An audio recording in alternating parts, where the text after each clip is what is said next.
Kaag sa numero 1 sa mga balita, subong adlaw.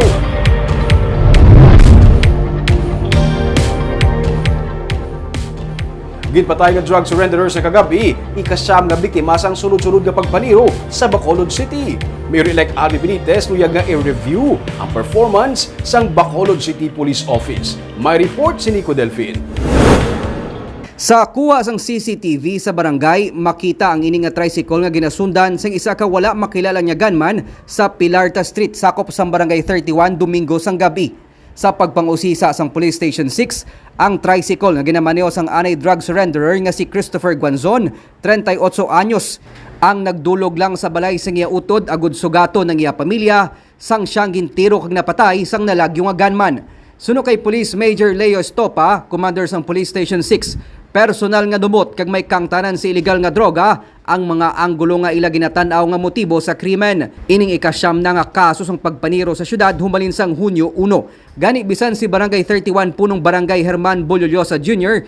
ang naalarma na sa nagaluntad nga krimen. Gakabalaka gid kiti very sunod-sunod na bala nga mga shooting incidents.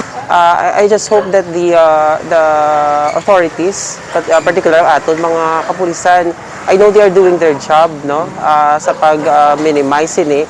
But I'm just praying that nga kamay pa matap na ini pag hindi na dasnan pa. Suno kay BCPO Director Police Colonel Thomas Joseph Martir, drug-related man ang separado nga pagpaniro sang duha ka mga barker sa Barangay Singkang Airport sang Huwebes kag Barangay Banago sang Biyernes. Wala nila ginadula ang posibilidad nga isa ka gun for hire ang responsable sa krimen. Ginsiling ni Mayor-elect Albi Benitez nga iyalan tawon kung kinahanglan na ilisan ang liderato sang BCPO. Nagapati siya nga dapat ma-evaluate kag ma-review ang performance ng BCPO. Everybody is under review in terms of performance, no. Tanan kita. I mean, kita ya every 3 years gina-review. Sila ya every day gina-review.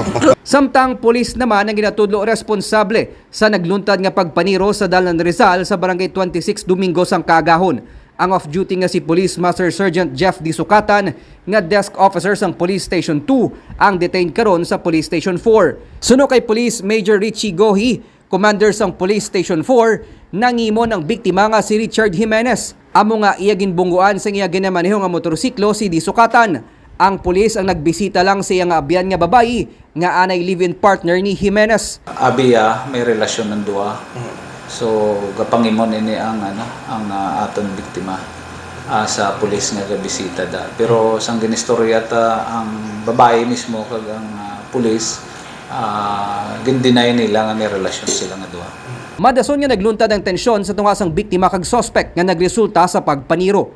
Nagkuha pa ni siya kung botilya, mabato pa tanay sa pulis. So sang nakita sang pulis to, so ang ika-4 ug ika-5 nga lupok gintaya na siya, gintuon na siya pero down range. So that's why ang sa duha to ka lupok, isa to ang nag-igo sa tiil. Din sir, left or Left sa left photo. Nasa labat naman ang naglabay lang nga si Jorem Sibog, 24 anyos, nga nag-agom sang pila sa tiyan tugas ang igo sang bala sang 9mm pistol. Ginsiling ni Gohi nga maga-file sang affidavit of desistance si Jimenez. Ginahulat naman nilang desisyon ni Sibog kung magapasa ka inisang kaso batok sa na-detain nga pulis. Nico Delfin para sa DG Cast Negros.